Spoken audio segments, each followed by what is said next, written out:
Hello, everyone. Good to see you again. My name is Dinaro Godoy, and this is the session on adaptation finance for the Climate Finance Academy. We're super happy to have everyone here today for this session. I'm going to share the slides. So, as always, remember to please keep your microphone muted, turn your camera as soon as possible. And if you have any questions in the chat, leave them in the chat for now. If you like someone's question, please react to it.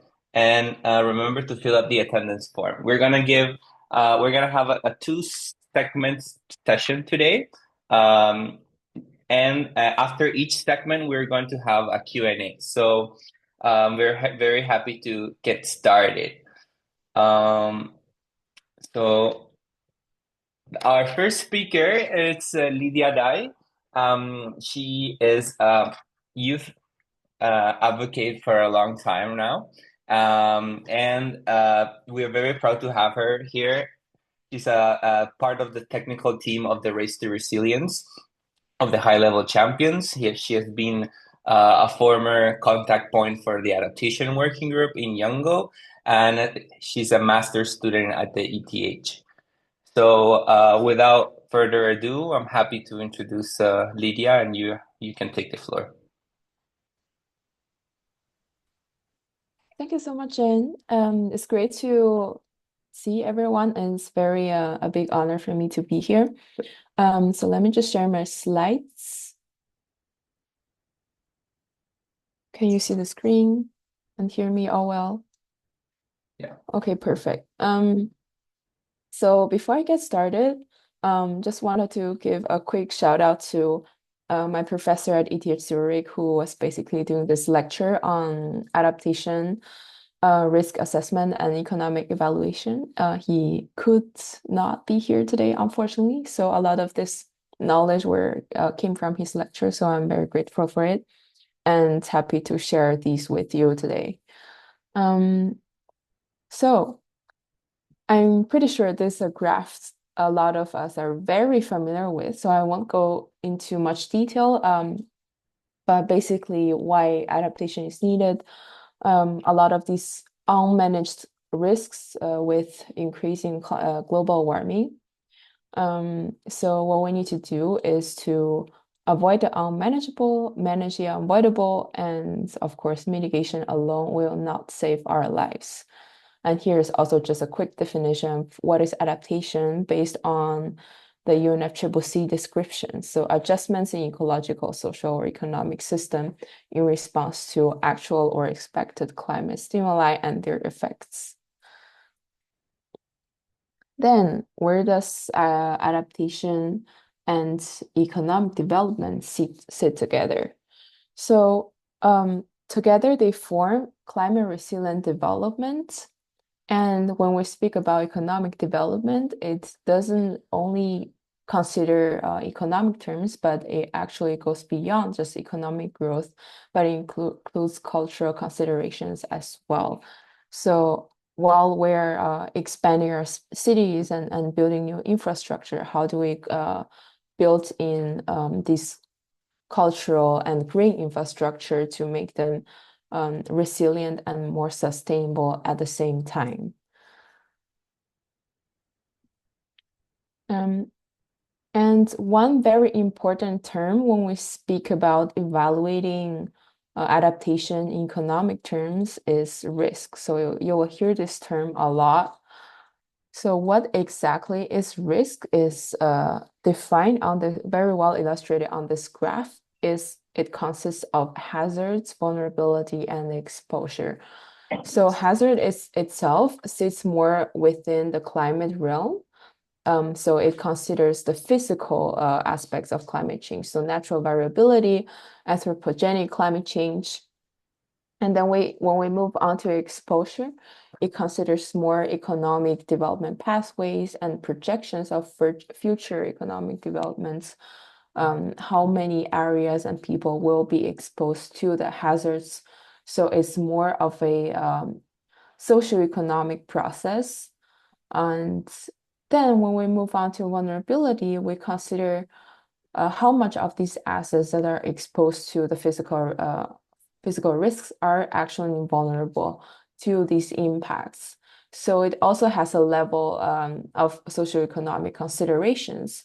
And a very important note here is also that vulnerability is also highly driven by the subjective perceptions of people. So different perceptions might lead to different level of vulnerability. So within this risk assessment process, it's very important to include different stakeholders in assessing their needs. So that's on the notion of risk. And then I also want to give a quick dive into scenarios mapping and how basically these risks are being mapped out. It's a bit technical here. So scenario mapping, as you can see on this कौन graph, सा it's a फिर very pro pro better है क्यों sorry. Could you please mute your mic when you're not speaking? Thank you. So this graph, it's a very classical examples of how scenarios mapping is being done. So you can see the different futures of warming. And it is important to note that these scenarios is not a probability exercise. So we're not considering how likely these scenarios are going to happen, but more to picture and to map out all potential imaginable futures that will be facing us and look at which pathways we want to achieve and which one we want to avoid to actively work towards them or to avoid a certain future scenario.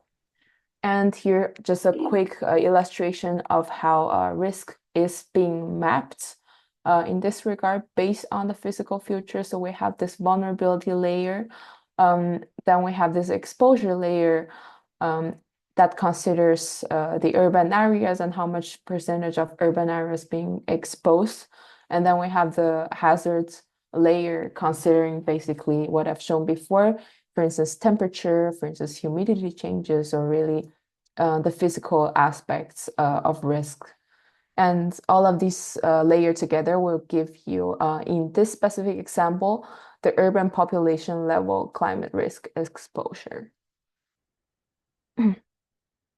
So the risk assessment component is it's just one step within the adaptation policy cycle.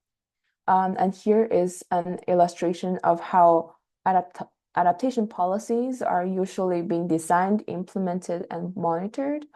The key word here is that this adaptation policy cycle is iterative, meaning it is under constant development, monitoring, and improvement. And it doesn't stop at one point or another, but rather it is a continuous cycle that goes between all of these steps.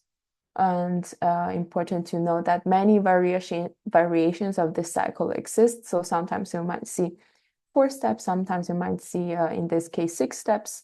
But basically, all of them considering a process of preparing for adaptation, assessing the risks and vulnerabilities, and then identifying what are the potential adaptation options to lay them out, choose which one is most appropriate, implementing them, and during the implementation process also to monitor and evaluate the adaptation measures to see if these are effective and if they can be improved in the next round of preparation. And that is regarding the cycle. And what we're going to focus on in the later parts of this presentation is especially on the economic assessment of the adaptation options. So when we're talking about financing for adaptation, usually you would consider all of these steps. So all of them need to be funded, but I'm going to specifically talk about how we evaluate the different adaptation options to see from an economic point of view to see which one is the most helpful for our adaptation needs. And also just a quick note on the qualitative criteria to weigh adaptation intervention options. So a lot of you who went to yesterday's session, you might have heard about the transformative adaptation or transformational adaptation. So when we're talking about adaptation action, do we say that can we see a transformative potential in the adaptation option, or do we only see an incremental process based on the existing infrastructure that we're trying to develop? So does it really lead to sustainable development in the long term, or is it more like a temporary measure that will not really be helpful and will be continuously needing our maintenance? One other criteria is the distribution of benefits. Does our adaptation measure contribute towards sustainable development? So for maladaptation, this is not the case. So one classic example is when we're using very high energy consuming methodologies to cool buildings. This could be an example of maladaptation, because at the same time, if the energy comes from fossil fuel resources, then it's not contributing to solving the climate issue essentially. And then the focus here is also the cost benefits evaluation. The most important point in this presentation is the intervention cost effective. And through this assessment, we need to consider all aspects, including risk assessment, operational costs, institutional arrangements, technology, research and development, monitoring, and evaluation. And the last point is on resources and enabling environment. So can the project be realistically implemented considering available resources and the enabling policy environment? So this includes legislation, financial, technological, and human capital. And now more specifically on how to put a price tag on adaptation, or also very well known from my professor at ETH, from his research group. They started this theory of the economics of climate adaptation. And within this, we want to consider, I briefly summarize this into 5 different points. What is the physical cost of each measure? So capital operating expenditures, asset growth over time, and so on. The second point was the value of the location that we're considering to implement our measure, and will the value increase or decrease based on the potential future use? What is the extent of the measure's implementation? So is it more a localized implementation? Is it more a large-scale implementation?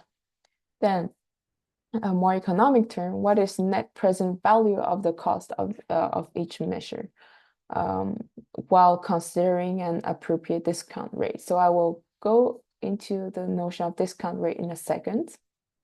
And the last point are there other socioeconomic or environmental benefits besides reducing damage that we can consider? So does the intervention bring us other benefits, such as mitigation or emissions reduction co-benefits, recreational benefits, like for instance, if we install nature-based solutions in a city, it can also give us recreational benefits, because people can walk there, people can meet together, socialize, and it's a place for rest as well. And thus this policy intervention creates additional economic growth. So for instance, if we green our infrastructure in the city, then it can also be more attractive for businesses and consumers to come and to basically increase the economic output of this region. Then regarding the notion of discount rates, if you have taken economics before, maybe you're familiar with this term. So it's synonymous to interest rate, and in simpler language, it's basically what amount of money would you need to be paid for in order to wait a certain time before receiving your money. So let's say, for instance, when you store your money in a bank, how much do you need to be paid over time to wait until you receive this money in the future? So regarding net present value calculations, we basically use this discount rate to bring back future cash flows back to their present value. So if we say, let's say, we invest in a dam, or let's say we prevent a damage in 20 years that is gonna cost us 20 million, then if we want to bring this into today's terms, and let's say we have a discount rate or interest rate of 2%, then we basically need to reduce to discount this future price to today's value using this 2% discount rate. So as you can see, a higher discount rate will result likely in a lower present value. So the higher the discount rate, the more we basically need to discount the future monetary value of something, which makes future cash flows appear less valuable. And what is a beneficial investment? If it's only worth it if the cost benefit ratio is lower than 1%. If it's lower than 1. So for adaptation, typically a 2 to 3% interest rate or discount rate will make the specific project still worth it to invest in. And typically public sector discount rates and public sector funding options are usually at this price range or even at 1% if it's a really good financial package. And but typically, if we're talking about the private sector investments, then these are usually above 5% discount rate, which makes it not really worth from a private sector perspective to invest in the infrastructure now. And it is also to note that a bigger than 5% interest rate is likely associated with high level of investment risks. So it will not be a risk-free interest rate. And here's a specific illustration of how the discount rate can be utilized to evaluate a project. And here, let's talk about dam building.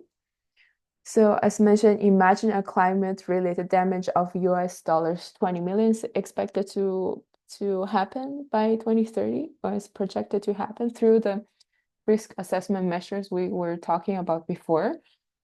So is it worth it to invest in a dam to be built in 2020 at a cost of 10 million USD and with a maintenance cost of $1 million every 2 years? So to calculate this, I've briefly done the calculation, and here's kind of summary of the result. At 0% discount rate, the cost would be $15 million by 2030. And while the benefit of 20 million, so basically the averted damage will be $20 million. So the cost benefit ratio is 0.75. So it would be worth it to invest in the dam building today. At a 2% discount rate, the cost will be lower in today's value, and the averted damage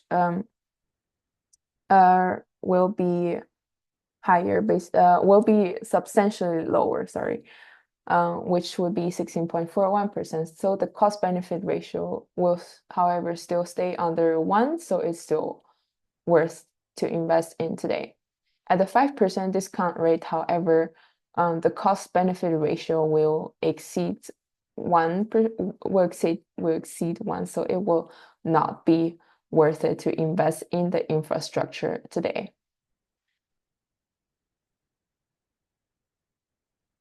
And then you might think, oh, all of this basically just considers the economic and basically financial value, but what about humans?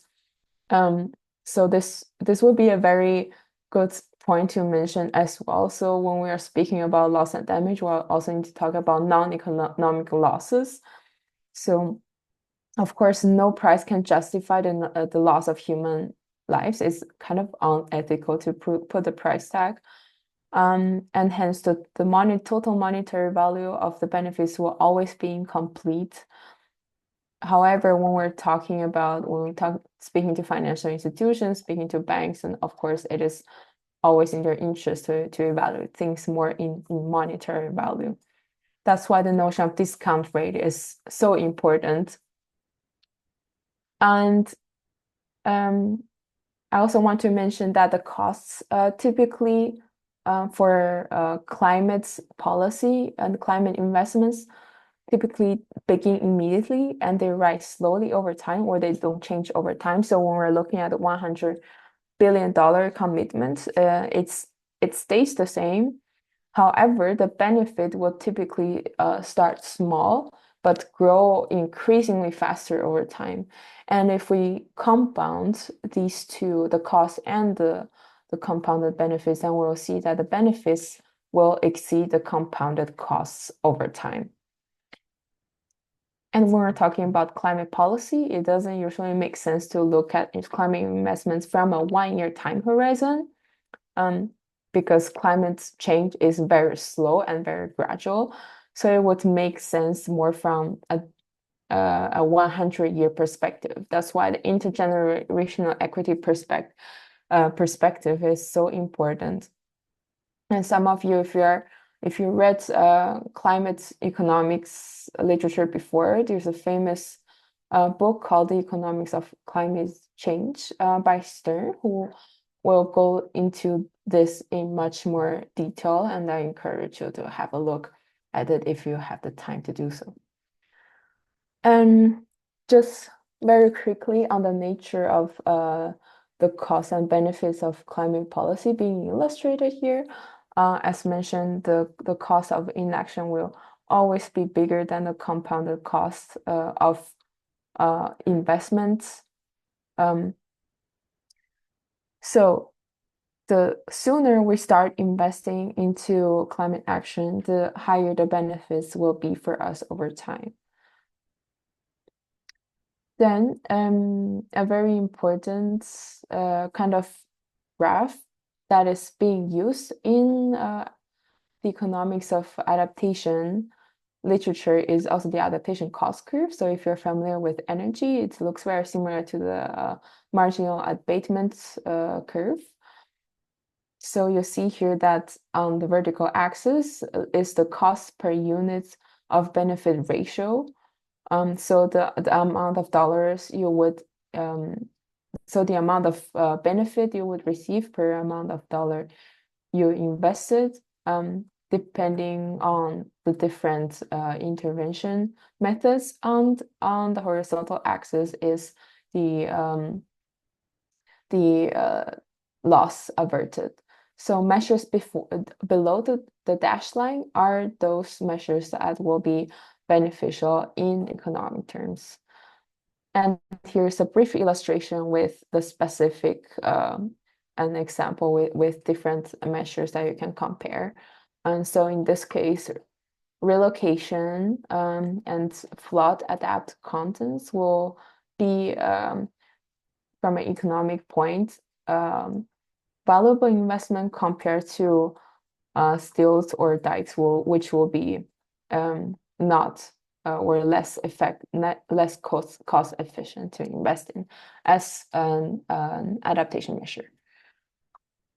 Then last point is also a quick promotion of this open source research tool that was developed by the same research group at ETH.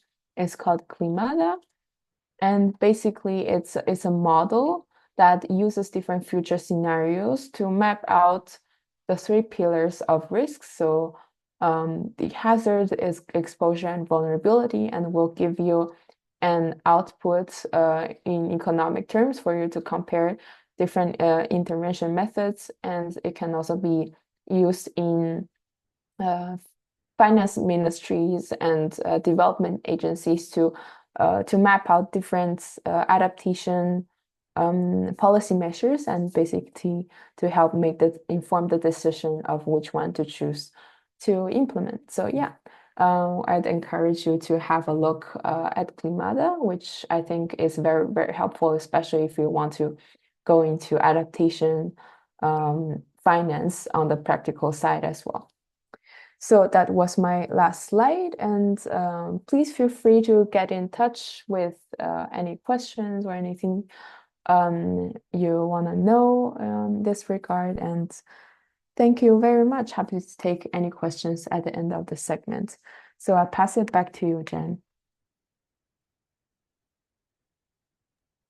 Thank you very much for your presentation, Lydia. It was quite illustrative.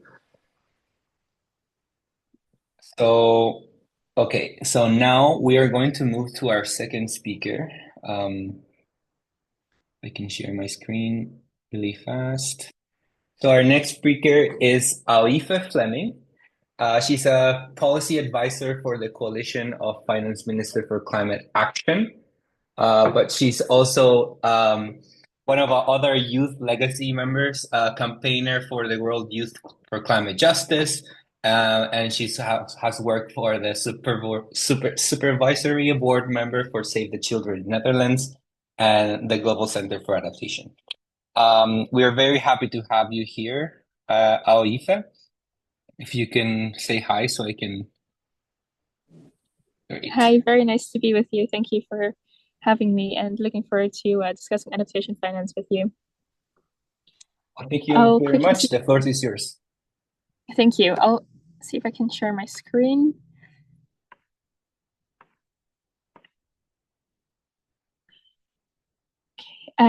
Yeah, thank you for the introduction. I'm working with the Coalition of Finance Ministers for Climate Action, where adaptation is one of our strategic priorities.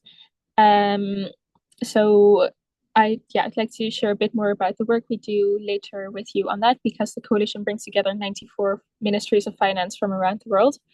But first, Lydia and others had asked me to give you a bit of an introduction to adaptation finance, the adaptation finance gap, policies and instruments available, as well as what countries can do to mobilize more finance. So I'll start with kind of a general introduction on that, and then dive into some of the concrete actions that our members are already taking.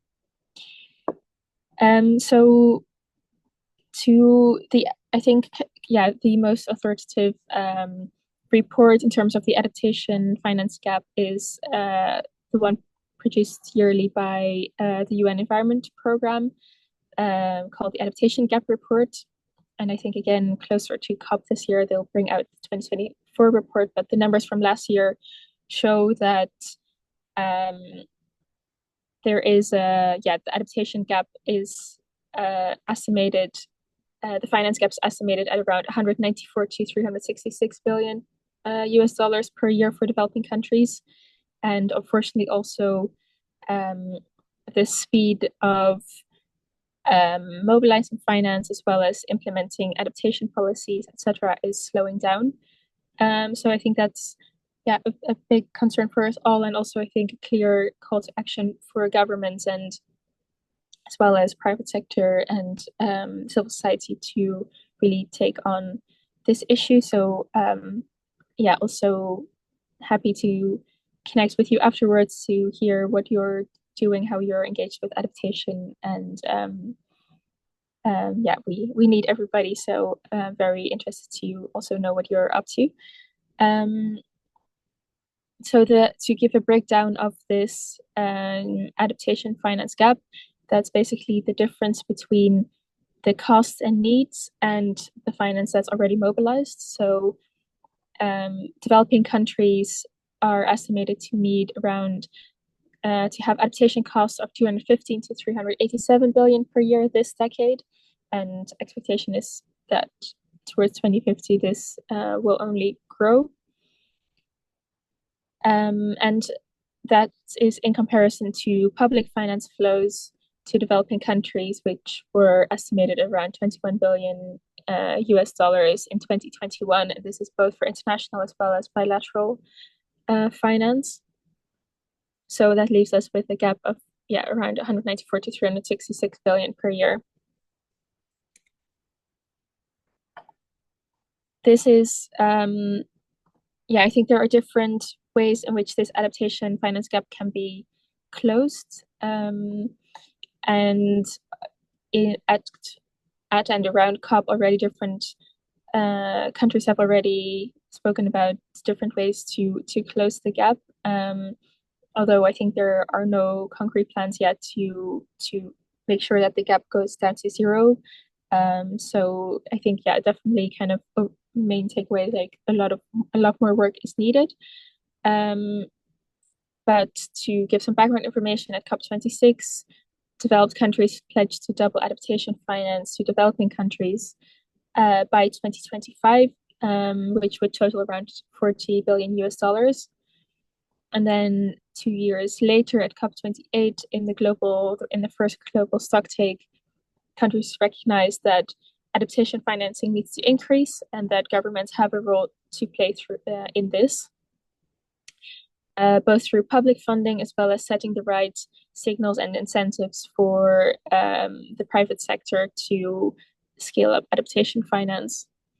And then kind of looking forward to what other developments could contribute to closing the finance gap is the new collective quantified goal being discussed at COP29, which could contribute. There are different elements to it, both through public, private, international, through the international finance flows that could contribute to closing the gap. But countries still have to set that, as well as implementation of Article 2(1)(c) of the Paris Agreement, which states that countries need to align financial flows for climate resilient development. So this is what is happening kind of internationally.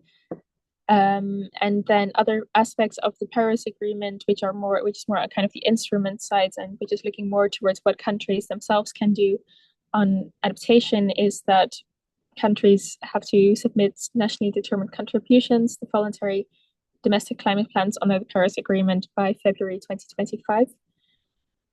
And also there is big opportunity as countries make these next NDCs to include adaptation objectives as well as more concrete adaptation plans in the NDCs.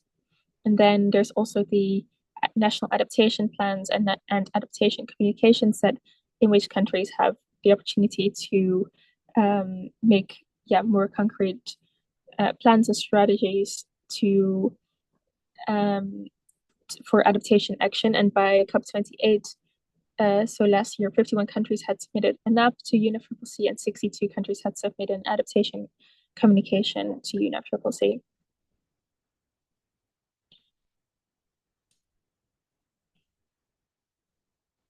So there are, on the right, I put this is a figure coming from the UNEP Adaptation Gap Report, in which UNEP basically shows different ways in which where the finance could come from to close the adaptation finance gap. And they kind of have a core of 3 different aspects, which is international public adaptation finance. So that would be, again, both kind of through multilateral as well as so international as well as bilateral finance flows. 2 is having domestic financing for adaptation, and 3 is private sector financing. And then this could be kind of supplemented with other innovative sources of finance, as well as looking at so they also name, for example, Article 2(1)(c) of the Paris Agreement, again in their reform of the global financial architecture, where countries are also mainly through the Bridgetown agenda, countries are discussing how the kind of the system of multilateral development banks, etc., could kind of contribute to mobilizing more adaptation finance. And then they also include small medium enterprise and remittances. But I think really the core there is the international public finance flows, private sector and domestic financing. And in that this requires a whole of government approach, but I think it's clear that ministries of finance have a big role to play there. So that means that this is, I think, also one of the exciting parts or discussions to be a part of, is to really look at what tools do finance ministries have to mobilize finance, as well as kind of mainstream adaptation considerations across all of government policy, because finance ministries are the ones, when plans get made, other line ministries come to the finance ministry to kind of get budget approval or to receive financing. So I think if finance ministries really take on adaptation, there's a big role there's a big opportunity to mainstream adaptation and make sure that that way also more adaptation financing is available. And this could be through different ways. So to give a few examples, for example, NDCs that include adaptation objectives or national adaptation plans, adaptation strategies should be integrated into the budget processes, or they should be matched with development and investment plans. So that means that it's not only the NDC or the NAP is not only kind of a paper strategy, but that there's really resources available, that there's a plan for how to finance the NDCs and the NAP so that implementation becomes possible. There's then also there's also kind of developing financial strategies for climate and adaptation specifically, more in general.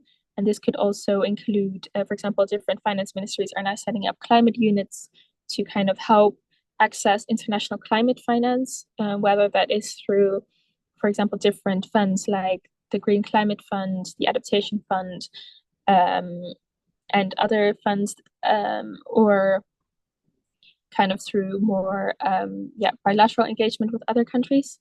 So that's kind of on the public international financing side, but then also financial strategies that are also focused domestically could be of great help. And countries can, or finance ministries can, make use of innovative financial tools. So this could include, for example, catastrophe or disaster risk bonds. Countries are giving out blue bonds. I believe Seychelles was the first country in 2018 to issue a blue bond, in which they were able to raise funds to for their water management strategy. And then also finance ministries have the opportunity to coordinate action across government, and they also have this convening power to bring together different stakeholders that would include also the private sector, to make sure that adaptation is mainstreamed. So that's kind of some of the ways in which finance ministries can play a role, and I think can really also contribute to closing the finance gap. And then I'll come back to this shortly when I give a few examples of what some more specific examples from what finance ministries around the world are already doing. So to kind of take a step back for a second, the Coalition of Finance Ministers for Climate Action is a global initiative established in 2019.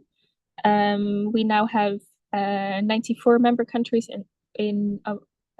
from around the world, and it's really kind of the first coalition that brings together the finance ministers and the finance ministries to share knowledge, to promote peer exchange, because the founding members, Chile and Finland, saw that many finance ministries are now grappling with the climate crisis, but don't necessarily have the expertise or the tools yet to deal with it. So in the global response to climate change, then this coalition was founded, and that's why the focus is really on kind of sharing, it's a safe space for finance ministries to share the challenges they face, or but also the best practices, good practices that work well in their context that other countries could learn from and adapt to their own context. So there's also a focus on capacity building for finance ministries, and then more at the political level, through 3 ministerial meetings per year, there is kind of this exchange on challenges and good practices to also advance collective action in that way. So in total, the coalition accounts for 43% of global greenhouse gas emissions and 69% of global GDP. And there's quite a spread in terms of economic as well as geographic diversity. And it's chaired currently by Netherlands and Indonesia, and we're very much looking forward to Uganda coming in as next co-chair following Indonesia from April 2025. And our secretariat is hosted by World Bank and IMF. I think I'll skip this for now because I think I'm running a bit over time. But to give you an idea of the work we've done on adaptation is that we offer different workshops to our members to exchange on, for example, adaptation planning and financing in NAPs and NDCs. We've done different side events at COPs on adaptation at the ministerial level, and also at our upcoming ministerial event during the World Bank IMF annual meetings in October. We'll also have a ministerial discussion on adaptation, because this is really kind of front and center for the Netherlands as well as many countries from the global south. So we want to make sure that we really can contribute in an effective way to advancing the discussion on this. And we're looking specifically at what the tools are that finance ministries have to take adaptation action. And this could mean, for example, incorporating climate risks into budget processes so that adaptation investments are stimulated, but also how to, as we spoke about before, also how to have effective financing plans for NDCs and NAPs, for example. So to give you an idea of what our members are already doing, so different countries have developed NDCs and NAPs, and now have then followed up. The finance ministries have followed up with developing adaptation financing plans. And we're also really encouraging finance ministries to be involved in the next round of NDCs, because to kind of move from setting ambitious targets to implementation, we think really the finance ministries have to be at the table. Several members are working on different innovative financing mechanisms, such as issuing blue and disaster risk bonds, for example, the Seychelles example that I mentioned earlier. And also we're seeing more countries kind of working with private sector to develop innovative insurance schemes, also keeping in mind kind of most vulnerable communities and how insurance could protect them from the worst impacts of the climate crisis. And at the same time, we know that more work is needed. So this is really kind of the start of the discussion, but well, not the start, but this is kind of, the discussion is ongoing, but we know that the adaptation financing gap is obviously very wide, and finance ministries can play a role in closing that, but definitely more work is needed to close the gap. I think I'm being told to finish off, so I'll leave it there, but very happy to take any questions or comments, feedback, and I'll put my details in the chat. Also happy to connect afterwards. Thank you. Thank you so much, Aife. Sorry for mispronouncing your name before. But thank you so much for your insightful presentation, and encouraging members to get in touch for questions. We're gonna have a Q&A after our next speaker, but nevertheless, connections is always great. And if you have any questions for now, you can leave it in the chat. I want to introduce our third speaker of the day. If I can share my screen. Our third speaker then is Okay, another name that I'm going to probably not pronounce well. But his name is Shewang Doji. I hope I didn't mispronounce your name. But he is a climate change specialist working at the Global Environmental Facility.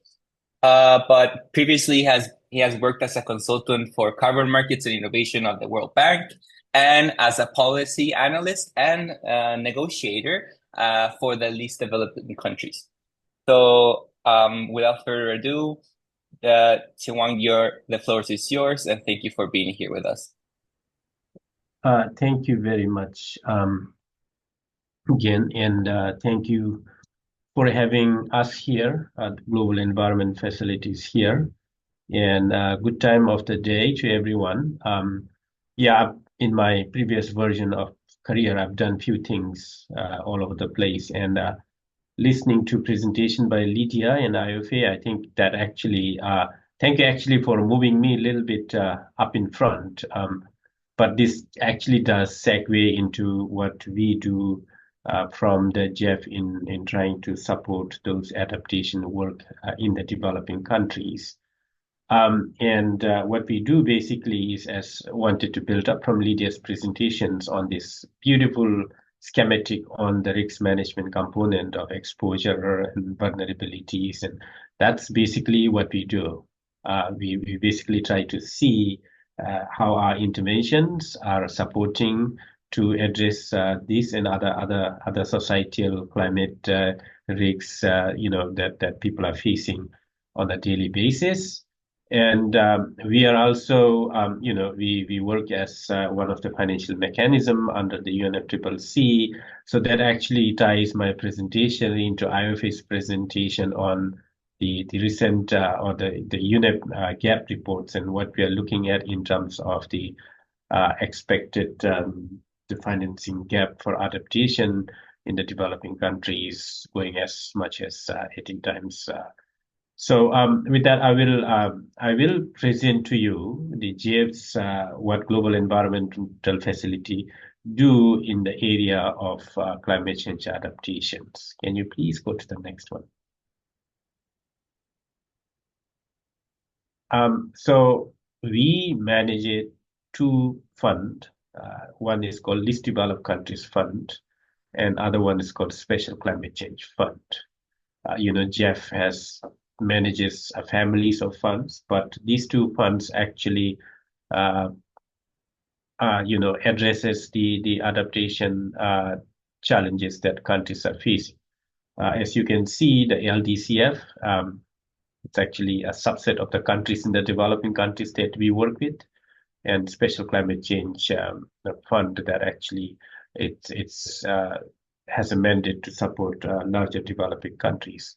Both of these funds were established in 2001. We're a little over 20 years now, and this works on the basis of the voluntary contribution from our donors. Over our historical existence, we have supported more than 500 projects, and that actually covers close to 100 countries, and all those money actually come in the form of grant, and that's we're looking at right now. About $2.5 billion of the grant money that has gone into the developing countries. Next, please. I just wanted to provide to you a snapshot of the areas of interventions that our projects have worked in our past existence. This is to say, just to give you some of the learning aspects that has come out from our work. And as you can see, the two funds has got a little bit different thematic areas of support, but the LDCF, particularly, as you can see, that agriculture, water, and nature-based solutions seems to be the top three sectorial investment area, reflecting those, the situations on the ground. We are talking about least developed countries. We have 45 of them right now, and food and water seems to be are very dear in kind of building the resilience against climate change as a part of the risk management. So that's where we have a lot of our investment going into that. Next one, please. Now, let me just try to just provide you a snapshot of what we are working on right now. This is, I've given you a historical aspects of us, but we are actually right now, Global Environment Facility, Jeff actually plays like, well, we work like an Olympic kind of a cycle every 4 years. We kind of look at our own strategy. We look at what needs to be done, what needs to be changed. And we are actually at the 8th phase of the Global Environment Facility. And during this 8th phase, what we are trying to do under LDCF, SCCF, a couple of things that we are trying to do. Can you please help me with the next one, please? So I've heard the word transformation. I've heard Paris agreements. In currently, what we are trying to do is we are trying to facilitate to countries to get to a transformational adaptation, and that to provide, towards the achievement of the Paris Agreement's global goal and adaptations. We are actually 2 years into the 8th phase, and we are actually on the 3rd year starting this fiscal year, and we got, our current strategy should last for until June of 2026, and we should have a fresh new strategy after that. Can you please go to next? Currently, LDCF and SCCF, as you have seen, are thematic outlay of the historical perspectives. But what we are looking at currently is that we are trying to help countries to address in the area of agriculture, water, early warning system, and nature-based solutions. This is what countries wanted, and that's how we try to support countries. And of course, we have a portion of the investment also that actually reflects what countries need instead of, just sticking to what we think we should be doing as part of the strategy document. Next one, please. If I dive down specifically to the work of the Least Developed Country Fund on that's being currently executed right now, can you please go to next? We are looking at trying to support in the priority areas of scaling up finance. This actually reflects about how limited the financial landscape is in the climate adaptation, especially in LDCs, and we wanted to prioritize and trying to get that scaling up finance. So our grant could help countries to scale that up. The second priority we are working is also on the issue I think was spoken a little bit during Lydia's presentation on economic analysis of the adaptation, where we feel that there could be a role for us to bring a technology as well as private sector, and we believe that that there could be, the needs we are looking at in terms of adaptation finance is huge, and private sector could help us to close the gap of that need. And we work, and our priority is to see that if any of the support that we provide to the countries could enable those actions on the ground. So that's priority number 2. And priority number 3, I'm very pleased to speak here today because I believe I'm speaking to a lot of youth here. And the priority number 3 actually tries to bring the inclusive nature of our projects. So of course, what we support depends largely on what government wants, but we have also defined priority to fostering partnership inclusion to make sure that not only a section of the country or the population gets benefited. We kind of look at how can we engage youth, how can we engage indigenous communities, how can we use local knowledge, and basically we kind of look at how are we working with gender, for example, the issue of disability. Is our support being made available to inclusive to all of those? So these are the 3 priority areas that we work on in terms of these current support for Least Developed Country Fund. Next one, please.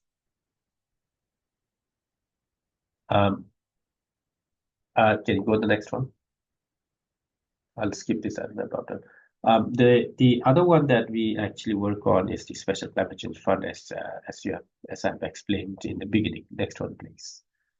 The focus area that we try to do here is that for the first time, the small island developing states are being prioritized under the Special Climate Change Fund called SIDS window. So we have kind of created a special place for the small island developing states to address their adaptation needs, because we have looked at a number of different analysis and studies, and it was a logical conclusion to say that obviously seeds are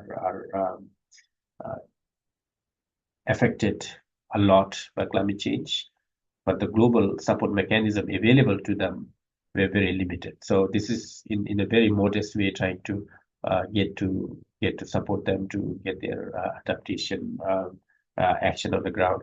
And obviously, we have another priority areas that actually looks at much broader developing country contexts in the area of de-risking, technology transfer, and just trying to look at how we can build up the insurance for climate risks and stuff like that. Next one, please. I will skip that. I don't think we have enough time for that. Can you go next one, please? We also work with other fund, for example, Green Climate Fund and Global Environment Facilities has been working together under trying to find harmonizations and synergies on how we want to support the countries.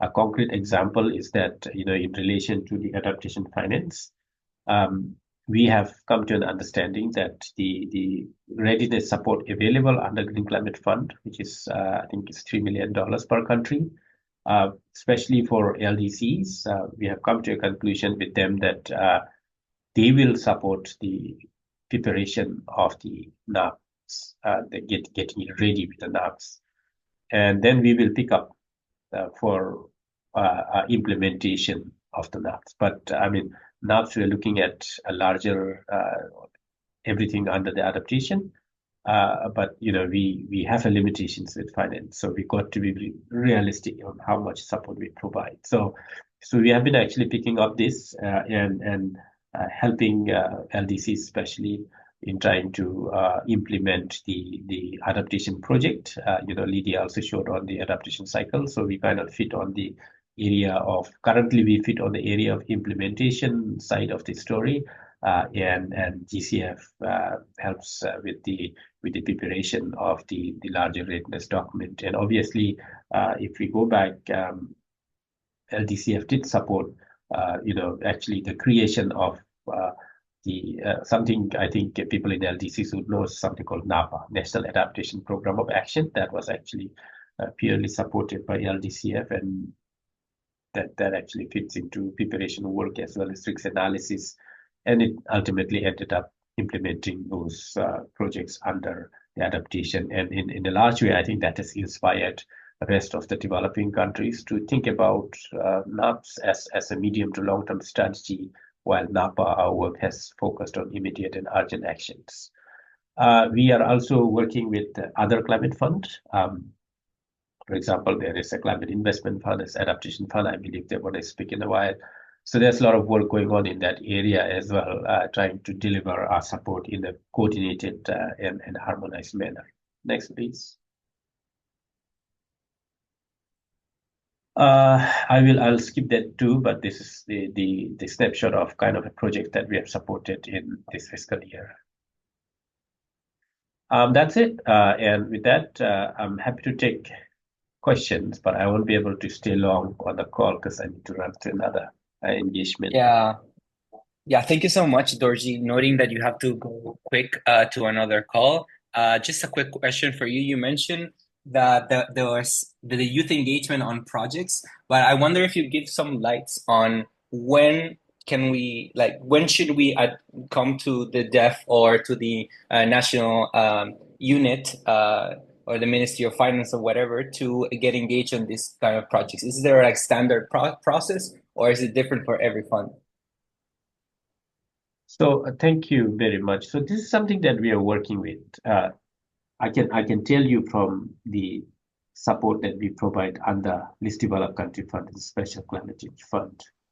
The way in which the business model for the JEF is that we get the proposal from something called JEF agencies, and that proposal are being accompanied by an endorsement from the government.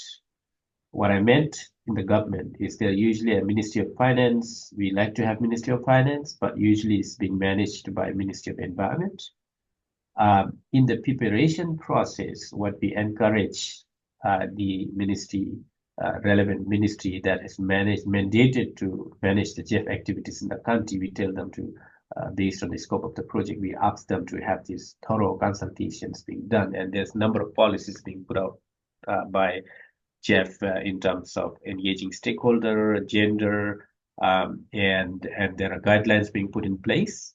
So the starting point for the youth to be able to engage would be to have a conversation with what we call JEF operational focal points. At the end of the day, they hold the pen for the projects.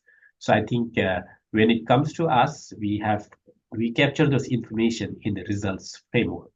So the proposals that we get here on our table, by the way, I think the kind of work that we do at JEF Secretariat is a confluence of economics, science, engineering, a number of different skills needed to be here. Because when you get a project, for example, on the water management, it goes beyond the science of water. It usually involves the effective engineering aspects of this. And then there is a policy aspects because water management entails number of institutional arrangement being put in place, legal process being put in place. So this is just to highlight some of the complexity when we try to look at those projects. But within those complexity in the area of a partnership, we kind of look at how are you going to engage women? How are you going to engage youth? And we have the results framework being laid out so that they can fill it up and tell us how, the gender segregated data, the age segregated data, and that actually gives us a little bit of confidence that our investments are going in the right directions. I know this has been rumbling around a lot, but I see one hands up. Yeah, thank you so much. Yeah, we're gonna give the floor to Peter Bulimo. You can ask a question to any one of our speakers. Peter, please speak quick and concise so we can do multiple questions. Sure. Thanks. Thank you very much. I had a couple of questions, but I already asked two. For the interest of time, and I'll be very straightforward. I just needed some more clarity on how adaptation finance looks like, whether it's grants, loans, or blended finance, and also we've talked a lot about de-risking climate investments. So what does de-risking adaptation investment finance looks like? And then finally, I'd like to know, and this is specific for IFL, I've seen somewhere you talked about just a green transition, but there has been rumors from some quarters that they, especially Europe and annexed countries, they're using the green transition as an avenue to escape just transition. So could you also shed some light on that? Thank you very much.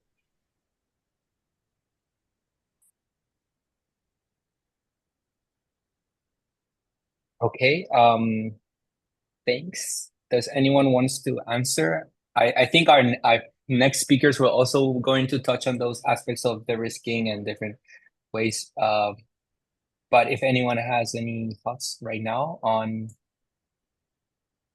Well, again, I can share our version of the story here on what we do, and that is to say that our support has been in the adaptation area has been fully grant. Having said that, we have an aspiration.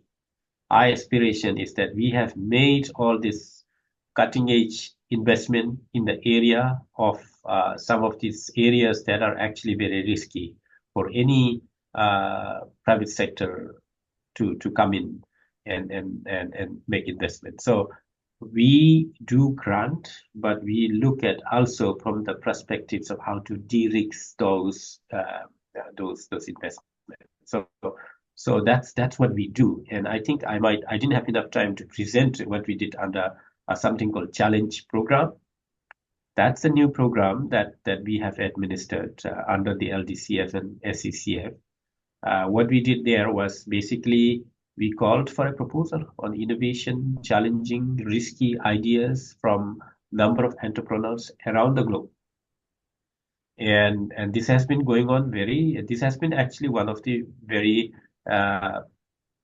successful, very popular, let me say this, very popular programs that we have run, and we continue to do so. Actually, there is currently under review of the the proposal that we have received, and the winning 10 or 11 proposal. We are looking forward to launch this at the COP29 in Baku. We are still looking through when would be a best time to do that, but there's going to be a Jeff Pavilion at the COP, and one of the activities on one of those days is to announce the winner of the third round of challenge program. And here the program is being actually taken up by a lot of the private young entrepreneurs pitching the ideas we went through, and we kind of courageously supporting those ideas to take it forward. I'll leave it here, and I'm sure colleagues from other funds would chip in later as well. I think there are a lot of exciting things happening in the adaptation ecosystem. Yeah. All right, great. If there's no further questions, we can pass to the next segment. I don't know if any other speakers wants to give any final remarks, but if not, it's okay, because we are very tight in time. So thank you very much for our speakers to being here present. I'll ask Lydia to stay here for the second segment. And if you can kindly help us moderate, it would be great. But first, I would like to quickly give the floor to the Youngo Finance and the Adaptation Working Group. Is it anyone there present here that want to give the intervention? Yes. Hi, Jen. Hi, can you? Yeah, there you go. Okay. Welcome, Arjan. Thanks for being here, and the floor is yours to give the positions of Youngo on the matter, because we touched a lot about the negotiations that are going to be happening, the doubling adaptation finance negotiation track mentioned by Aife. So please give us your thoughts about this. Yes, thank you, Jen. So I'll just share my screen.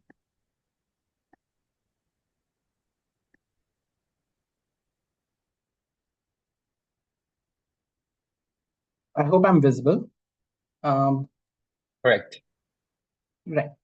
So hello, everyone. My name is Aryan Bajpayee, and I'm a member of the Youngo Adaptation Working Group. And as a member of the working group, I'm here to explain our stance on how we look at adaptation finance and some of the few key demands which we are looking forward to presenting during COP29. So I'll start off with something which has been mentioned by a few of the speakers earlier. The need, adaptation is quite local in context, not just with respect to the impacts, but also with respect to the actions which have been taken. Most of them happen in a very local context. One of the figures, like Aoife also mentioned, mentioned in the adaptation gap report, is that even though adaptation finance in itself is quite low, within that also only 17% of the funds which have been directed, like under adaptation finance, are directed towards something called as locally led adaptation. So locally led adaptation in itself is a form of adaptation where the ownership of the solution as well as the resources is taken care by the local community. One of the important actors in the locally led adaptation is, of course, the youth.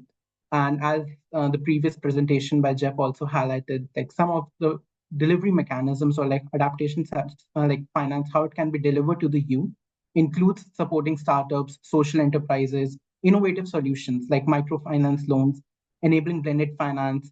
So these are the solutions which have to be reached to the youth in order to take actions.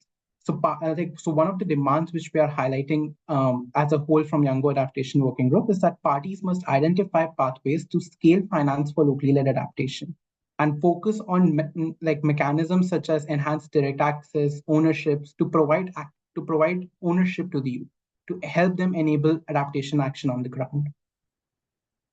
The second thing is that one of the things which need to change is how the current existing financial architecture around adaptation finance is. Like even today, 63% of all the adaptation finance which is being delivered to the developing countries is in the form of debt instruments. And for you who might not know what debt instruments are, these are primarily loans or like grants which have been given by the developed countries or the MDB. Most of the developing countries, as you may all know, already face a lot of socioeconomic challenges, financial challenges such as poverty, and several other crises happening on a very daily basis. In such a place, like if the financial delivery mechanisms are debt instruments, then it further increases to their burden. Even similar to like the multilateral development funds as well as the other climate funds, a lot of these developing countries face problems in accessing these funds. This includes complex access and reporting procedures. Like small scale projects do not easily get funded by these funds, which is quite sad because most of the adaptation action happens at a very local level. So these are a few of the solution like problems which the developing countries face. How we imagine the funds coming from developed countries to developing countries in terms of adaptation needs to be rethink of. And moreover, so as a combined solution, like how the Young Adaptation Working Group looks at it, is that any innovative financial solution must be inclusive. It should be easy to access by the countries, and it should not increase the burden of developing countries furthermore. And this is where the whole conversation of de-risking investments, bringing in private sector comes in. And finally, one last thing is that apart from the other challenges which have been mentioned by the speakers before, is that adaptation, unlike mitigation, lacks quantifiable targets. Now, this is something which is being addressed by UNFCCC in the form of Global Goal on Adaptation, which was launched during the Paris Agreement. And just last year, like during COP28, the UAE Belém work program on identifying indicators for adaptation was released. Adaptation primarily is has several sectors within it, which again, like the GEF presentation highlighted. So right now, even though we know how much money is going into adaptation, there is less knowledge about how which sector is receiving how much money. Although some sectors like agriculture and water are well understood and well tracked and monitored, however, other sectors such as health, cultural heritage, even resilient infrastructure for that matter, do not have built records kept by the country. So Yango Adaptation Working Group is actively working towards supporting UNFCCC in identifying indicators which can be used to develop global goal on adaptation. So the two screenshots you see here are the two submissions made by the working group to UNFCCC. Having better targets, having quantifiable targets will help understand what the countries need to track. Now, even though this is something which has not been mandated by UNFCCC, however, during SB60, a lot of countries have actually put forward this demand that finance-related indicators should be included in the framework. I've added the source in the presentation below if anyone wants to see. And as a whole, the working group is demanding that parties must increase their efforts in identifying appropriate targets for adaptation and identify common opportunities to scale finance. So another thing is the nature finance. The nature finance and adaptation finance could be linked so that the gap for both can be reduced. So such opportunities should be recognized. And those are primarily the three major targets which we have identified. And I would like to hand over back to Jay. And I'm happy to have any questions. Thank you.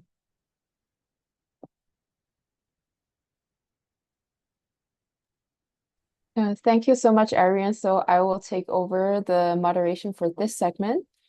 And let's dive right into our next couple of presentations for the second segment. So in the previous part, you've heard a lot about kind of the theory around what's the economics of climate adaptation and what are the policies, instruments, and tools to finance adaptation. And in this part, I would like us to dive a little bit more into what are the specific practices of financing adaptation. How does it look like in reality? We had a little bit of the taster of this through the Jeff presentation. But it is my pleasure to welcome our first speaker for the second segment, who will tell us a bit more about how to channel financing to the local level from the global level, also known as local-led adaptation finance. The speaker is Estefania Jimenez. She's a climate change specialist at the Adaptation Fund, and she was previously also a consultant with the Inter-American Development Bank. She has a background in law, in climate change, as well as in atmospheric science. So very welcome, Estefania. Please, the floor is yours. Thank you. Thank you very much for having me here today. I'm not sure if you'll be sharing the presentation or if you want me to share it. Please feel free to share the presentation if you can. Yes, give me just one sec.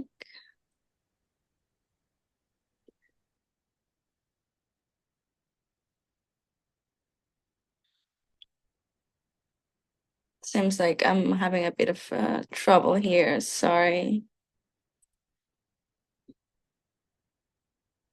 You have it, right? My presentation. Not sure if you could share it. Yeah, no Yeah, I worries. We can will. share it as well. Thank you.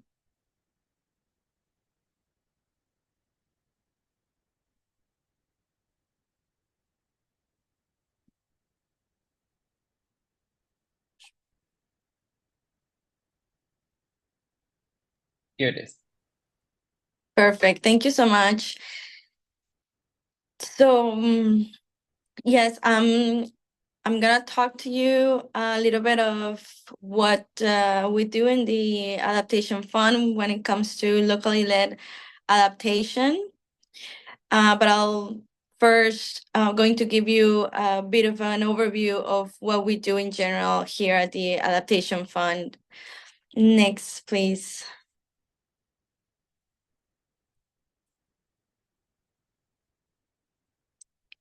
Okay, so the Adaptation Fund was established in 2001 under the Kyoto Protocol, and since 2019 we have been working under the Paris Agreement. Our mandate is to finance concrete adaptation projects and programs that are country-driven. Our three main pillars are action, learning and sharing, and innovation. As along with these three, we also have cross-cutting lines of action, which are promote locally led based adaptation, enhance climate finance, and long-term institutional capacity. We also have empower and benefit the most vulnerable people and communities as agents of change, as well as advance gender equality, enable the scaling and replication of results, and strengthen complementarity, coherence, and synergies with other adaptation funders and actors like the GEF, the GCF, and other funders for adaptation finance. Next, please. Our portfolio now is over $1 billion. Exactly, is $1.2 billion committed. And we have now, it says 164, but we actually just now have 180 projects all over the world, with over 43 million of people beneficiated from these projects. We have installed more than 500 early warning systems, and we have more than 163,000 metered coastlines protected, and way more of hectares restored and preserved. As you could see, our portfolio is, well, mostly we have most of the projects in Africa, but we also have a lot of projects in Asia Pacific, Eastern Europe, Latin America, and we also have global projects accounting for $40 million. And as you could see, we have many different sectors that are being funded. We don't have a specific sector that the fund is prioritizing. We have agriculture, coastal management, disaster risk management, ecosystem-based adaptation, food security, forests, innovation, rural development, water management, urban development. Now we are trying to focus on other sectors like health, but we don't have, again, like we don't have a priority sector that we're looking for to fund. Next slide, please. So what is available for eligible parties? Like I said, parties under the Paris Agreement. We are mandated to fund concrete adaptation activities in the most vulnerable communities. So these have to be very visible and tangible impacts at the local lead that can be scaled up and replicated. Like I said, again, we have no prescribed sectors or approaches. We accommodate to the country's priorities and adaptation reasoning, as long as they are in their NDCs or in the national adaptation plans. Our main window for resourcing is the country allocation of $20 million available per country. So we have these single country projects is $20 million a cap, but maximum of each project has to be $10 million. And one thing that is different from other funds, climate funds, is that we finance the full cost of adaptation. We have no requirements for co-financing. And another important thing is that we are committed to have 50% of portfolio for direct access entities, meaning that multilateral implementing entities like development banks cannot access more than 50% of the resources, meaning that we really want the communities to have access and to be able to be the main actors of the projects. Next slide, please. So these are funding windows, main funding windows in each of the main pillars of the adaptation fund. The first one I already mentioned is the single country projects. Then we have regional projects, which can be more than two countries for this project, and it's up to $40 million plus PFG, which means project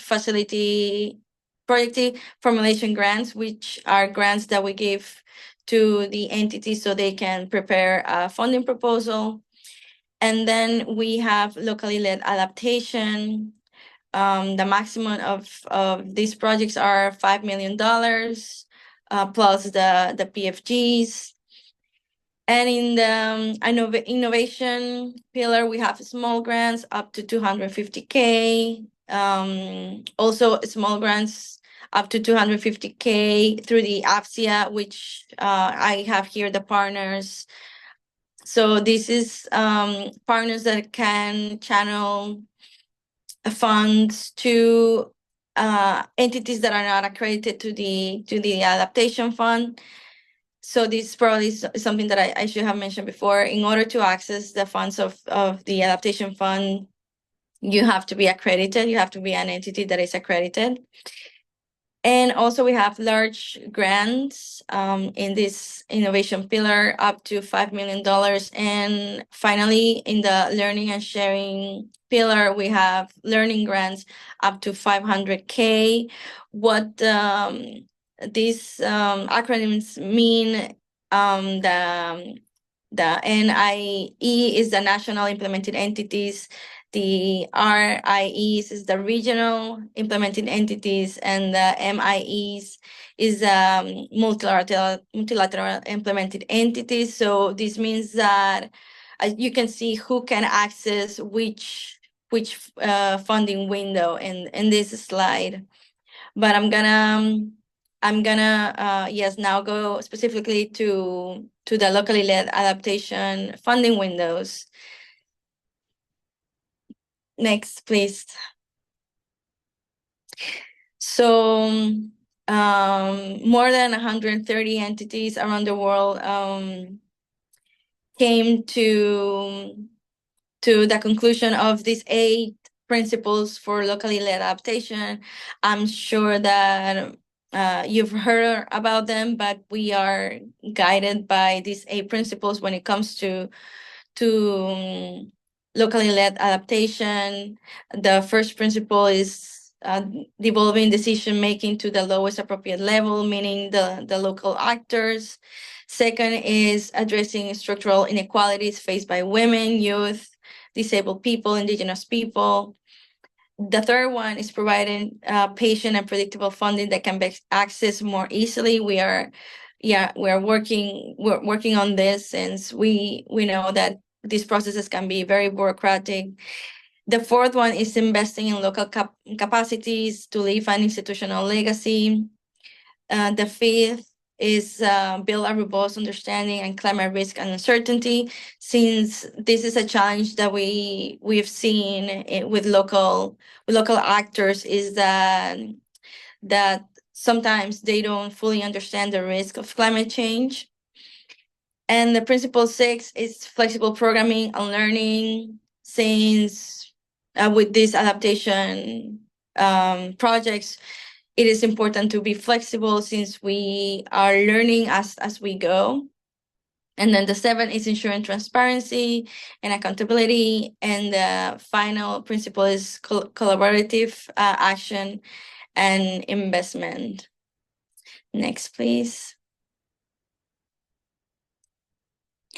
So under the locally led adaptation, we have these additional delivery modalities through the Adaptation Fund that can be accessed. So the first one is the single country LLA projects. These encourage national programming, build capacity of national delivery mechanisms, enable involvement of subnational and local actors. These projects can be accessed through national, regional, and multilateral entities, and is up to $5 million per project. We also have a maximum of 150K for project formulation grants, but in some cases we can give 100K more, because this was one of the things that was requested to the secretariat, that locally led adaptation projects and its actors, sometimes they require more assistance, technical assistance to formulate the projects, and this is one of the challenges that we have been facing. And yeah, this is the one that we have that is operational right now. The second one is the global aggregator, which was requested to the secretariat. We just this year we launched a call for expression of interest. So what we are basically going to do is have different multilateral entities being like an aggregator, like so agencies that are not accredited to the Adaptation Fund can access grants for locally led adaptation projects. The expressions of interest are now being reviewed by our board, in our board meeting that we're gonna have next week, actually. And yeah, this is not operational yet, but we're gonna have it very, very soon. And then we're gonna launch regional LLA projects next spring, and this is going to strengthen regional delivery mechanism. It's gonna address transboundary needs and leveraging synergies based on regional similarities. And the details for this funding window including the grant size and the PFG, are going to be launched in spring. So the adaptation fund is constantly changing. We are really growing right now. So I will encourage you to stay tuned to these new windows that we're gonna have available for LLA projects. Next, please. And yeah, coming up in single country projects for LLA, we are revising the template to submit proposals. We are also preparing additional guidelines materials for projects and programs under this window. For the global aggregator, I mentioned the Secretariat and the board are gonna review the expressions of interest from entities that show their interest to be a global aggregator. And the regional LLA projects is going to be launched in spring of 2025. And another important thing is that the previous key speakers mentioned, we need indicators. So the Secretariat is developing indicators for LLA projects and programs, and these are going to be in consideration for the spring meeting that we're going to have next year as well. And I think this is my presentation. Can you go to the next one? Yes. So this was the information that I wanted to share with you, but I'll be more than happy to respond to any questions that you might have. Thank you. Thank you so much, Estefania, for this helpful presentation and teaching us more about how locally-led adaptation finance can be done. In the interest of time, we'll move straight to the next speakers and we'll take all questions in the end. So next we'll hear from Sabrina Nagel.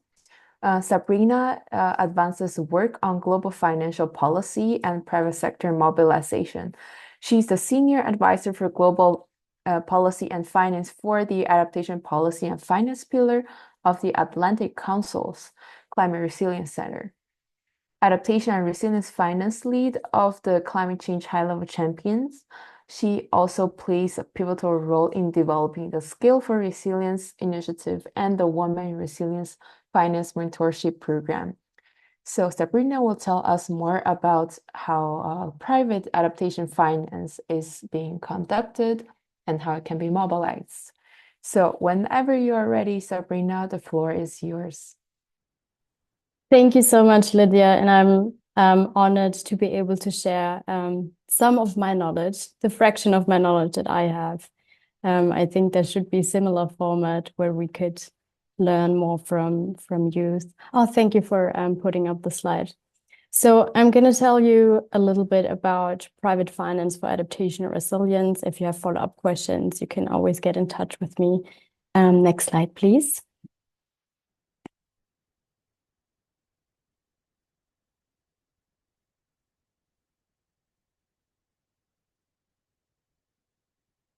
If easier, I can also share the presentation. No worries, we're almost there. No worries.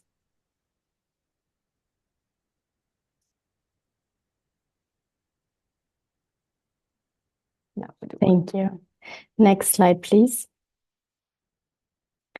I wanted to share a couple of highlight studies with you just to understand the systemic nature of adaptation resilience and the systemic risk for global economies, and not only economies, for communities, people, and natural ecosystems. We've already heard something about calculating cost-benefit ratios. The Global Center on Adaptation has tried to do that on a macro level and found that financing adaptation resilience could add 7 trillion to the economy by 2030.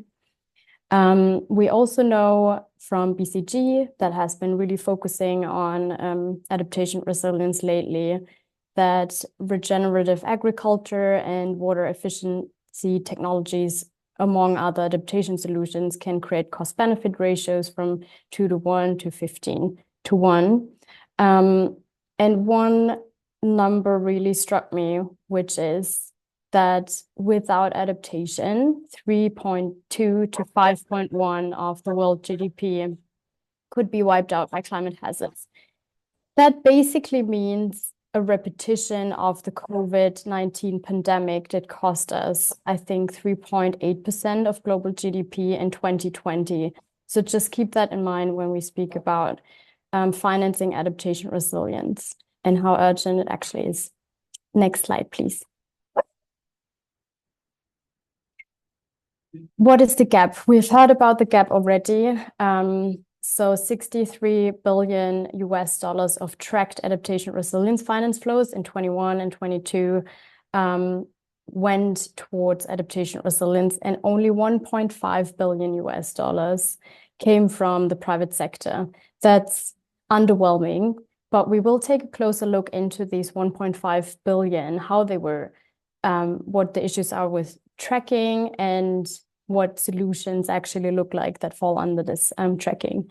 And then we've already heard what the estimated costs for adaptation resilience in developing countries are annually by 2030, between 215 to 387 billion US dollars. So we aren't even close to that. What is the issue with tracking? One issue is there is no unified approach to measure and account for what an adaptation resilience investment is. And as long as we don't have that, we can also not adequately capture every private finance investment into adaptation resilience. I'm saying that because that means that within these 1.5 billion that have been tracked, maybe the figure is even bigger. But either way, we need more of it. I also linked a resource from CPI, who are working towards finding a unified tracking via a taxonomy and basically catalog that allows accounting for private adaptation resilience investments. Also, just for reference, there's an estimate of IIED, which has been looking into private household spendings of smallholder farmers in low and middle income countries for adaptation resilience. And they found that smallholder farmers worldwide already invest 368 billion annually into adaptation resilience, which means that from the little resources they have, they already invest into adaptation resilience, but they're not adequately catered towards, even though they're so crucial for providing food security. Another point that is quite interesting is when you look into financing portfolios, for example, into microfinance institutions portfolios or commercial bank portfolios, you find that they are already investing into adaptation resilience. So between 10 to 20% of their portfolio is adaptation solutions. But still, even though that exists, it's still not enough, and we need to do way more. Next slide, please. Oh, that's a bit small, but I'll try to give an example. There's a reason why private finance institutions have been recently mobilizing a lot on adaptation resilience, and it's basically the increasing risks and opportunities of the changing climate and the already locked-in impacts that is destroying infrastructure, it's destroying businesses and natural systems. And just to give you an example of how physical climate risks can acutely and directly impact financial terms. So imagine you have a business and a flood is happening, but you have a credit running with a bank that is has given you a loan for your business. And because of the flood that happened, you don't have money anymore to cover the loan from the bank, which means that you basically have a credit default. And that's an example how physical climate risks are directly impacting credit risk. And on a macro level, for example, that means that countries that have high vulnerability to physical climate risks are in the future more likely to default on their नहीं नहीं तू sovereign credits. And I think it's really phone में oh, sorry. I thought someone was speaking. You can ask questions afterwards if you'd like. But basically, there's a very intricate nature of if the credit risk of a country rises, that also increases the cost of capital for these countries to access private investments into adaptation resilience. So what we really need to do is create a positive feedback loop that countries that have good adaptation plans, good investment plans are also rewarded with better credit ratings and can then also have better access to adaptation resilience investments and investments in general. I can link a study about adaptation smart credit rating later. Next slide, please.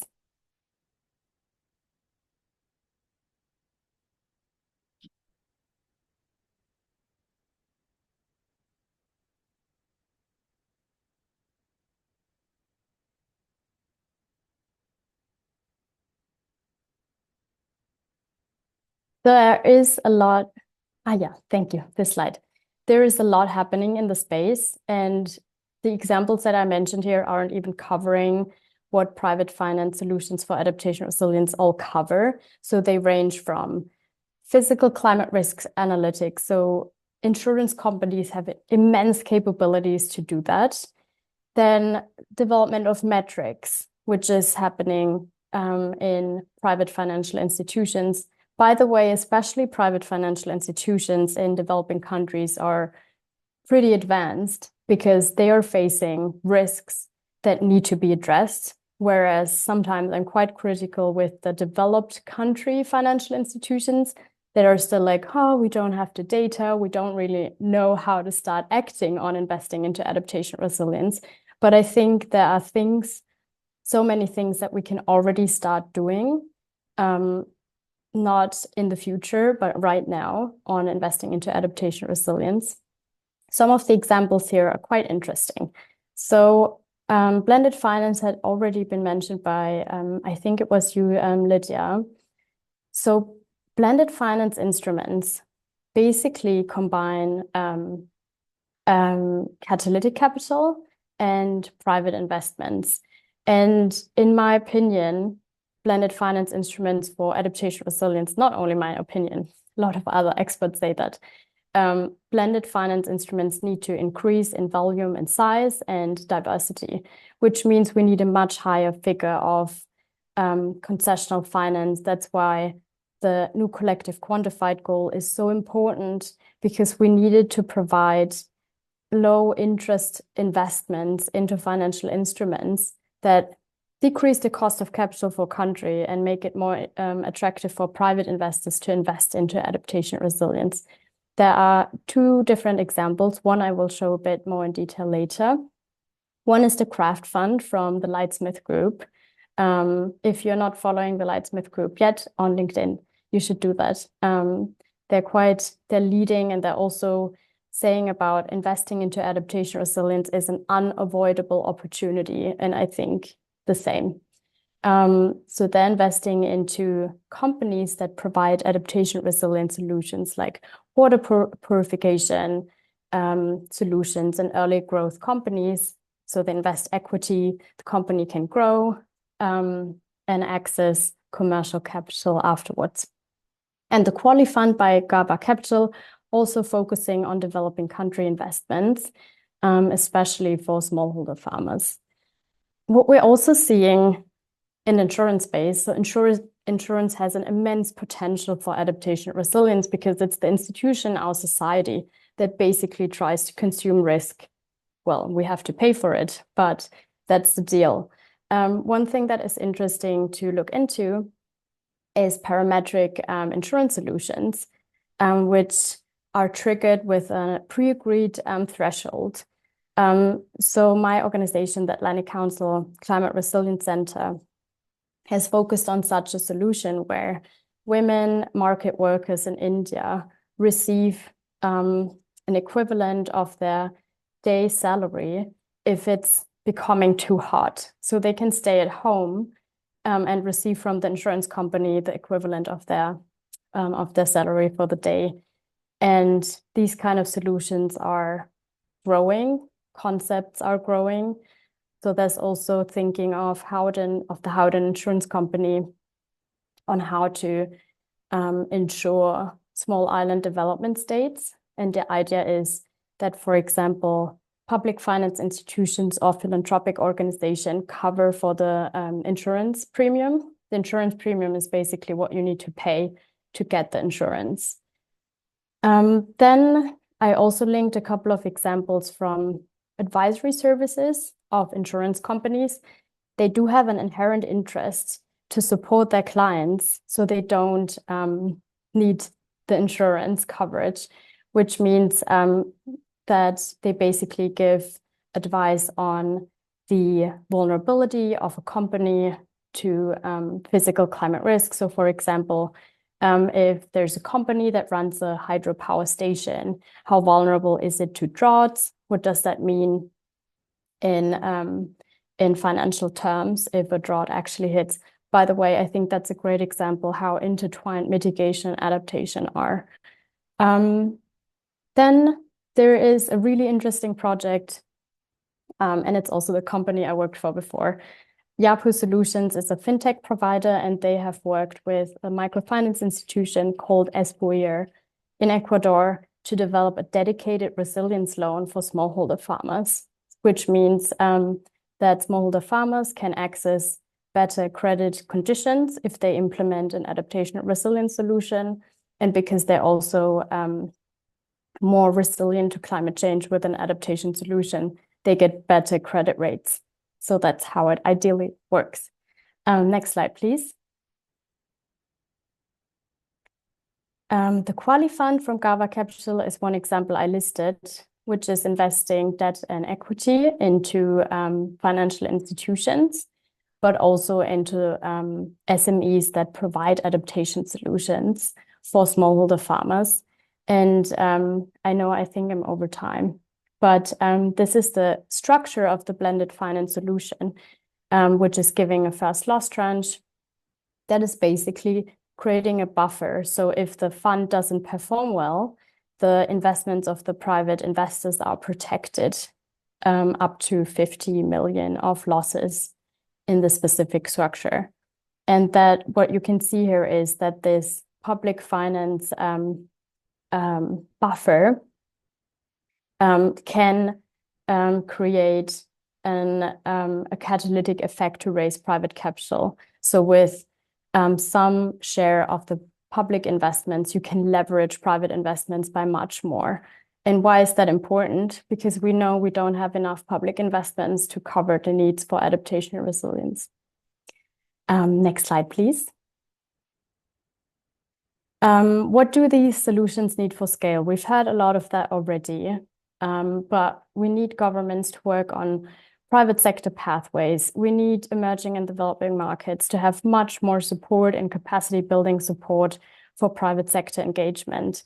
One thing that I find really important as well, we need to build trust between governments and the private sector. That is sometimes not existing yet. And for me, I think trust building is absolutely essential in this work. And what we need as well, we need standards, access to data, to manage and invest into adaptation resilience. And as said, we need a much better availability of blended finance instruments. And for everyone who's done a GCF proposal, that can take up to 5 years. I've been involved in one, and 5 years is not the time horizon that we have to address this. And ultimately, we need collaboration. We really need that and truly need that.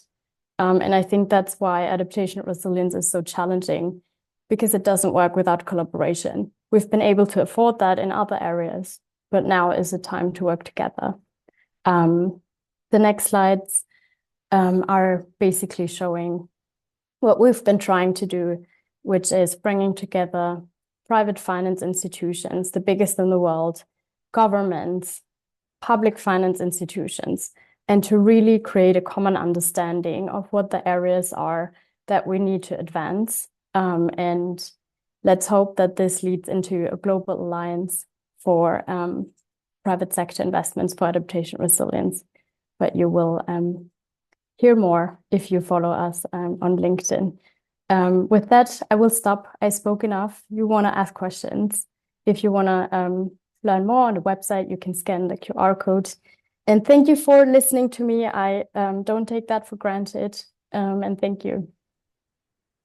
Thanks to you, Sabrina, for this very succinct messaging of why mobilizing private finance is so important and why we really need is public-private collaboration, public and support, and also trust in really building this enabling environments to mobilize and really channel this private finance into adaptation and resilience. And now I would like to turn to the Q&A segment. Since we don't have any open questions in the chat box, I would like to ask both of you one question, which is you've mentioned a little bit about philanthropies, Sabrina, and I would like to specific here about what's the potential we can capitalize on philanthropic funding, because I know it's something that is really coming up, and it can be pretty much accessed immediately. And even though it's still private finance, it's not focused on financial returns. So how can we really access the philanthropic funding, and what's the potential we can scale on? Thank you for this important and good question. So at COP28, 40 philanthropic organizations came together and said, we want to do more on adaptation resilience. One thing that is unfortunately happening is a lot of philanthropic organizations haven't turned that into action yet.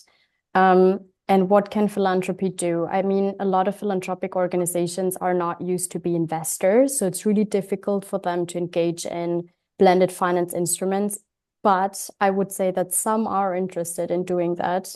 And I think that's what we need. We need to build capacities for philanthropic organizations so they know how to do investments. Then there is such an importance on capacity building. It was said in many interventions before. One thing that I have seen and also helped building is a Women in Resilience Finance mentorship program, which basically builds capacity for bank managers on adaptation resilience. Then one thing that I'm have been mentioning in the past is, could we potentially have a function in government that is called Climate Resilience Officer? And this person is really responsible to bring together the different ministries and efforts that are required. And then I also think that philanthropic organizations can support in the creation of standards, databases, and basically all the technical capacities that financial institutions need, but also governments. Thank you, Sabrina. And Estefania, if you have any thing to add, please feel free. And maybe also a little bit of a twist to the same question is how philanthropies can play a role in locally led adaptation financing, and how do you see the changes happening in the LLA finance landscapes of philanthropies, if any? So I just would like to add that, well, it was very interesting, your presentation, Sabrina.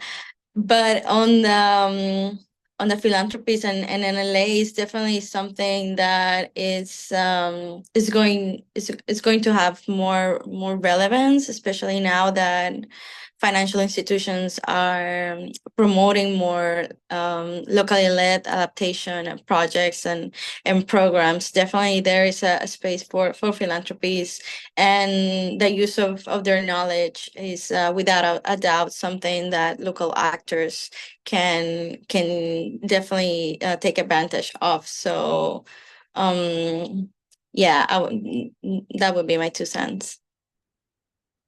Thank you so much. So in the interest of time, I will close the Q&A round. Thank you again so much for contributing to our session, Sabrina and Estefania. It was amazing knowledge. And I'm sure that our participants also had a lot of takeaways. from you. At this point, I would like to turn back the microphone to Jen to close the session and to share you more about the post-session logistics. Thanks again. Thanks so much for all the speakers, Stefania, Sabrina, Lydia. It was a brilliant session. I enjoyed a lot, and I hope the cohort also. So don't forget to follow Sabrina and Stefania on LinkedIn and to collaborate and get tuned to what's in the next updates on locally led adaptation and finance and other initiatives. So thank you so much once again. And just to close the session, I think that we all have a lot to think about on what are our challenges regarding whatever we're working, if we're on the philanthropy side of civil society, the local communities, or we're working with financial institutions. There's so much to done in the context in the reforms to assess systemically all the challenges that we have been faced today. And the opportunity is now to make those changes. So it's great to get involved, to meet your national units, depending on if it's the GCF or the GEF or the Adaptation Fund, and to really look at the whole society of approach when engaging with stakeholders. So nothing else to say. We are pending to send you the final dates for our final session on the financial architecture reform, that we want to close all of these topics with this final topics. So please stay tuned to our WhatsApp group and about the assignment that we're going to have for the final part of our academy. Then we will be sending an email with all the information around this, but essentially as we said before, we are going to ask you to research a specific financial institution, whether it's international or financial, whether it's a finance ministry, or whether it's a central bank, and so on. And you will have to essentially research what is the current role, what is expected to in the current landscape of reforms, and so on. And I hope that you can include as well things that have been interested from the past sessions as a way of a summary of what was your learning process during this academy. We're super happy to have this version almost concluded, and looking forward to also know if you're going to be attending COP29. I know a lot of you already have told me, and we are happy to continue the engagement over there. So as we get closer, if you want to collaborate with the Climate Finance Academy team and the Financial Markets Working Group, as we are finalizing our opportunities and processes to engage youth meaningfully in the process of the UNFCCC, and more specifically on COP29, on side events and the Youth Climate Forum, and the negotiations, of course. So thank you very much, everyone, for attending this session. If you missed the attendance link, it's going to be shared on the chat, and I will see you on the next session. Bye bye. Thank you, Jen. Bye. Bye. See you. Bye. Thank you. Bye-bye. Thank you, Jen. Take care. Thank Bye-bye. you.